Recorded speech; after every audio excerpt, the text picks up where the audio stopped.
Selamat pagi, Mas. Iya, selamat pagi juga, Bu. Ini dengan Mas Fauzi ya? Iya, dengan saya. Oke, sebelumnya kita kan sudah gimana tahu berkenalan via WhatsApp ya.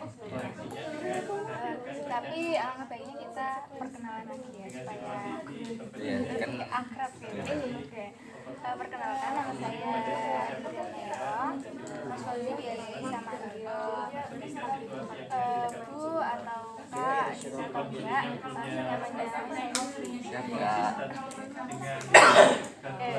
bisa perkenalan kalian. Nama saya Fauzi Dimansyah, cuman panggilannya itu Fauzi. Mas Fauzi ya. Iya. Gimana kabarnya? Saya rasa baik. Tadi soalnya sebenarnya hari ini saya ada tanggungan desain yang saya kan desain organisasi. Nah, saya itu sering dimintai tolong untuk bikin desainnya. Nah, itu kebetulan desainnya itu belum selesai. Padahal harusnya selesai kemarin maghrib. Nah, dan saya tadi jam 5 dan harus berangkat itu sekitar jam 8. Jadi tadi saya sebenarnya agak nggak tenang ya sampai di dalam kos itu karena bangun itu langsung garap tapi nggak selesai, jadi langsung berangkat aja gitu kan. Nah, tapi ketika saya buka pintu kos-kosan tadi itu kayak sinar mataharinya itu bikin nyaman banget, dan kebetulan jam jalan hari Kamis ini di Malang tanggal 27 Februari ini sepi. Jadi apa ya cukuplah untuk meredakan emosi saya, meskipun lumayan bergejolak tapi bikin saya happy. Berarti tadi telat nggak? Tadi enggak sih, alhamdulillah ya. Ada dosennya, cuman lagi baru mulai banget, sehingga waktu masuk itu saya langsung duduk aman. Jadi saat ini kesibukannya di organisasi atau ada? Selain jadi mahasiswa ya saya di organisasi aja sih, karena di semester 4 ini saya belum berani ngambil kerjaan karena takutnya bakal keteteran gitu loh. Mungkin nanti di semester 7 atau 8 itu baru cari part-timean, mencari penghasilan. Nah, tapi sementara ini saya mau habiskan di organisasi dulu, setelah itu fokus kuliah. Jadi kedepannya udah ada gambaran gitu ya di semester ini mau ngapain gitu ya? Iya, lebih ke ya angan-angan aja sih, kalau ya bayangin aja, cuman belum tergambarkan secara detail. Semoga yang Mas Fauzi rencanakan itu bisa lancar kedepannya. Sebelumnya Mas Fauzi ini udah pernah melakukan konseling apa? Dua atau kelompok itu? Pernah dulu waktu zaman saya maba itu saya diajak sama kakak tingkat saya buat join kan kakak tingkat saya itu kan saya BK ya. Nah, dia itu minta tolong saya yang masih maba buat jadi konselingnya dia, kelompok sama orang-orang random lah. Tapi ya meskipun itu tugas kayaknya pernah dihitung konseling ya. Oh iya, bisa sih bisa. Bisa ya. Berarti pernah ya? Ya, Itu kelompok atau individu? kelompok. Oh kelompok. Kalau individu belum pernah. Kalau individu belum pernah. Baru ini.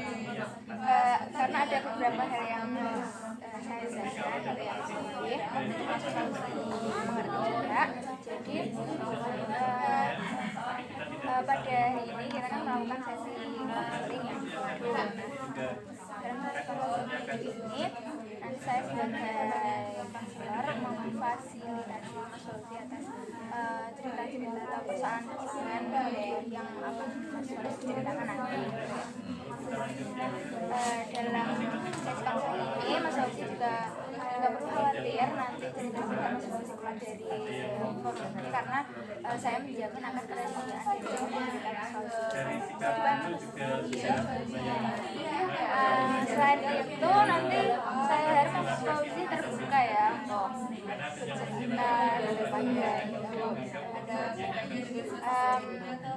Karena sesi konseling ini juga ada batasan waktu, maka dari itu ibu batasi waktu 20 menit. Apakah cukup? Cukup ya? Itu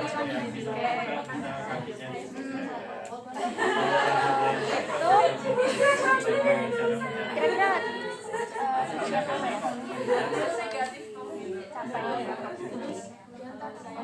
sebenarnya saya pengen ceritain rahasia terbesar saya sih, kayak saya yang mana ini tuh nggak pernah diketahui oleh orang lain, bahkan oleh kembaran saya atau oleh keluarga saya termasuk ibu dan ayah saya itu sih. Jadi katanya tuh kalau di konselingnya katanya teman saya ya itu nggak bakal keluar rahasianya, jadi insya Allah aman katanya. Jadi ya mau coba-coba dulu sih buat keluarin yang ada di pikiran saya gitu. Mas gitu ingin apa lagi Ya. kalau gitu apakah Mas Fauzi sudah nyaman? Iya sudah. Ini tadi soalnya ruangan AC-nya itu dingin karena saya tuh kan dari Kediri ya panas, jadi saya tuh masuk ruangan AC itu senang gitu. Saya coba. Sudah nyaman ya? Oke, kalau gitu saya persilakan Mas Fauzi untuk mulai Jadi saya itu kan anak kembar, saya anak kembar dan maaf seperti saya nanti ini oh ya ngapain gitu ya. ya aman. Oke, saya lanjut cerita ya. Jadi kan tadi saya bilang kalau saya itu anak kembar dan entah kenapa dari dulu itu saya selalu merasa kalau saya tuh kayak anak nomor 2, bukan anak nomor 2 secara urutan, tapi kayak secara hierarki saya itu kayak berada di bawah kembaran saya. Nah, karena ini tuh udah saya buktikan gitu ya, bukan cuma dari dari segala aspek, kayak aspek apa ya, misalkan yang settingan awal yang udah dikasih Tuhan lah, yang udah dikasih Tuhan itu secara pintaran itu jauh, secara kepintaran saya termasuk yang rata-rata ya. Kalau misalkan pakai yang secara angka saya itu di 104, sementara kembaran saya di sekitar 120. Nah itu kan sudah kelihatan jomplang banget ya. Dan juga secara paras tuh kayak dari dulu orang lain mungkin maksudnya bercanda atau gimana saya nggak paham ya, tapi ya kayak saya tuh nganggapnya bercanda aja lah, cuman ya sakit aja sih di depan. Dan itu karena udah langsung ya saya tuh kayak dianggap lebih secara penampilan daripada saya. Mungkin karena pertama mungkin karena saya lebih kurus, dan ketika waktu kecil dulu saya lebih hitam ya, apalagi saya dan kembaran saya ini nggak ada mirip-miripnya sama sekali, jadi kayak nggak ada miripnya sama sekali sehingga kayak kelihatan beda dan otomatis dibandingkan selalu saya yang di posisi nomor 2. Nah itu dari yang settingan dari Tuhan. Kalau perilaku orang-orang di sekitar saya juga kurang suka ya. Kalau misalkan kayak saya itu ya ekonomi keluarga saya itu terbilang menengah lah, kalau dibilang mampu ya nggak banget, kalau dibilang ini juga nggak banget. Tapi ibu saya itu selalu ketika memberikan barang-barang yang sekiranya besar itu kayak selalu mengutamakan saudara saya gitu. Nah misalkan yang pertama itu membeli sepeda. Waktu lagi tren-trennya mountain bike ya, itu dulu kembaran saya yang diberikan waktu kelas 5. Saya masih pakai sepeda lama, nggak tahu sepeda turunan dari siapa, sudah nggak tahu. Baru setahun kemudian itu saya diberikan. Nah diberikan itu tapi nggak tahu kenapa kok saya yang ngapes gitu, sepeda belum setahun baru berapa bulan udah hilang anjir, udah hilang gitu. Oke. Kemudian HP itu yang pertama, sebenarnya HP itu ketika saya kan 3 kali ganti HP ya, 2 kali ini bareng alhamdulillahnya, cuman apesnya juga tadi ya, itu HP saya belum 1 tahun juga udah hilang ke maling gitu. Ini nggak cuma HP tapi sepeda juga. Nah perubahan HP ketiga ini saudara saya tuh ganti HP waktu kelas 10 atau kelas 1 SMA. Sementara saya itu ketika mau lulus SMA itu selalu yang diutamakan kembaran saya. Nah saya belum diberikan HP, kembaran saya sudah diberikan motor, dibelikan motor, dan saya di situ nggak punya kendaraan sama sekali, bahkan sepeda nggak ada. Ya, itu kebetulan dibelikan motor yang waktu itu lagi ya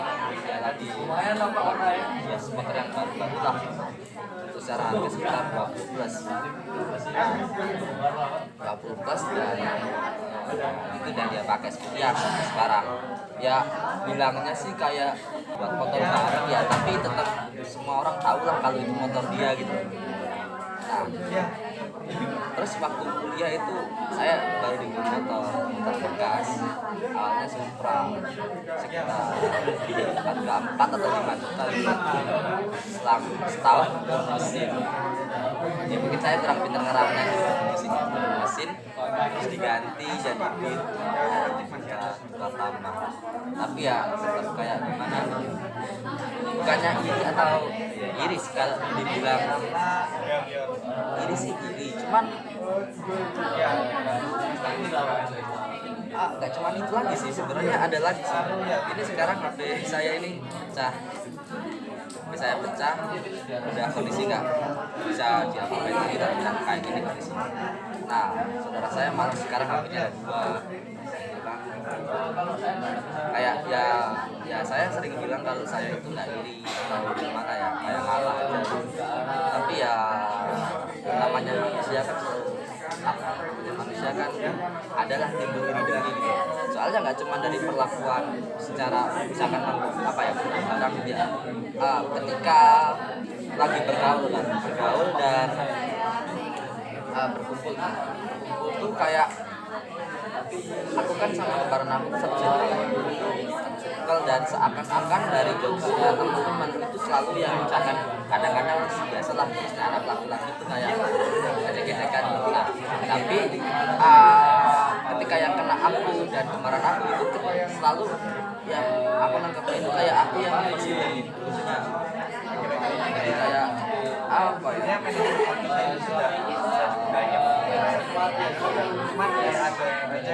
seakan-akan udah settingan dari awal itu kalau aku selalu dapet yang jelek-jeleknya sementara dia dapet aku nggak tahu sih emang ini settingan dari Tuhan atau gimana ya. Sebenarnya kan saya juga membahas skala prioritas. Skala prioritas ada prioritas penting saya yang harus saya Sama saya dari yang pertama saya akhirnya lupa, tapi saya sudah izin. Yang pertama kali masuk Izin selama 1 minggu nggak bisa kembali. Dirtan atau Tugas masuk apa? ya jelasnya itu rasanya iri dengki, hasad, segala sifat jelek itu. Cuman saya pendem aja gitu, saya pendem dan saya sudah izin tuh. apa ya udah saya pendem aja gitu. Saya merasa kalau saya ini tuh bukan saya kayak harus dewasa aja gitu lah. Sudah dari dulu kayak harus sadar diri bukan orang menengah ke atas bukan orang ke atas. Jadi ketika misalkan contohnya barang tadi ya udah harus kalah aja gitu. Dan ketika misalkan ada yang mengindikasikan bahwa saudara saya lebih baik itu kayak saya ya udah harus legowo aja, tapi sebenarnya nggak apa ya kayak legowonya tuh kayak terpaksa gitu, kayak iri kenapa harus aku gitu, kenapa harus aku, dan ya udah kayak dipendem aja gitu sekarang. Kalau menyakitkan saat atau aman gitu ya. Tapi yang sebenarnya Iya, ya iri kalau bisa tukeran posisi gitu. Saya pengennya tukeran posisi aja. Nggak, kenapa kayak settingan awalnya itu kok aku yang dapat nggak enak semuanya, semuanya yang nggak enak kok di aku gitu loh. Nah,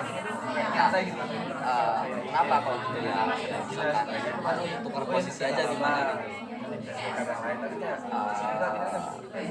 Pernah apa ya? Sebenarnya gitu sih saya kayak dia nggak pengen ada di posisi yang kayak gitu.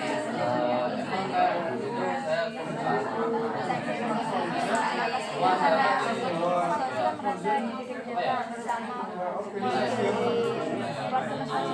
Mas Fauzi sendiri.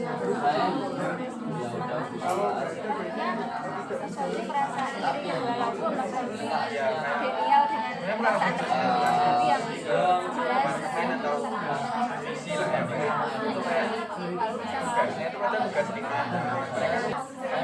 Mereka Mas Fauzi sudah pernah entah kenapa ya Pak. kan nggak rasanya Apakah harus saya ngapain? pernah saya tuh pernah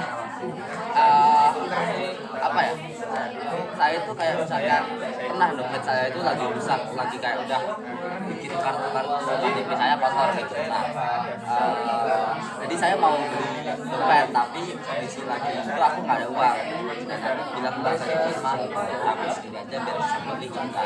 Nah, tiba-tiba kembaran saya nyentuh ini pakai dompetku aja, masih ada dompet saya nganggur.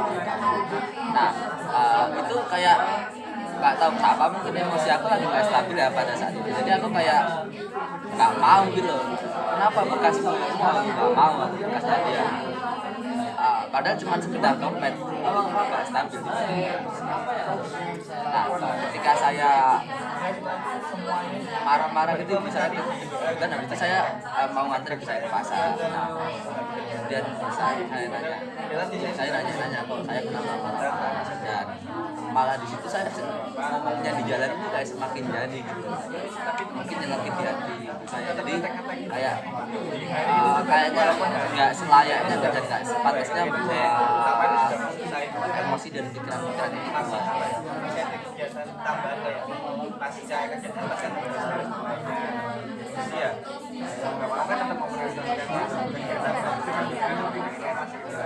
sebenarnya kan ngirim-ngirim ke kalau kakak bidangnya sendiri karena kita ngetek harus saya walaupun sudah jadwal jadwalnya kalau hari itu harus dari itu jadwal saya nggak saja ya kan kalau menit gitu ya Tadi kita juga ya. bisa iya mana kendala lain saya mau perasaan aku Saya merasa bersalah sebenarnya karena kayak ini tuh nggak selayaknya saya ucapkan, saya katakan. Tapi di sisi lain saya lega, cuman ya masih ada feeling jadi lah kok malah saya keluarkan. Selama ini saya pegang sendiri, tapi kayaknya ya cepat aja keluarga. Karena semua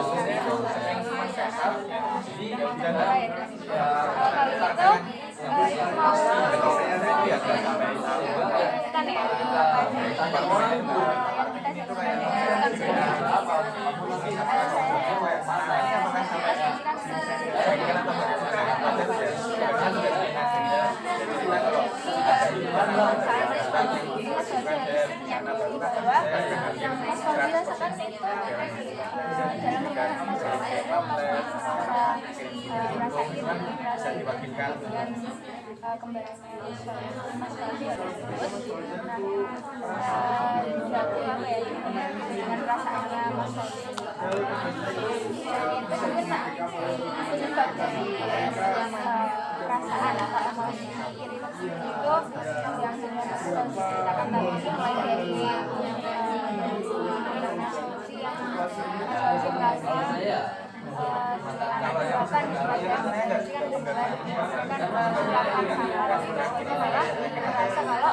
kepikiran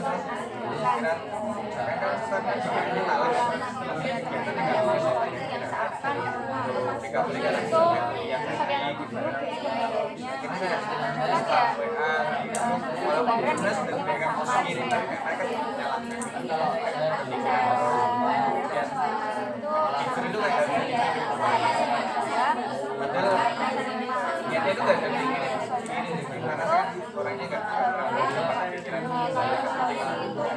sudah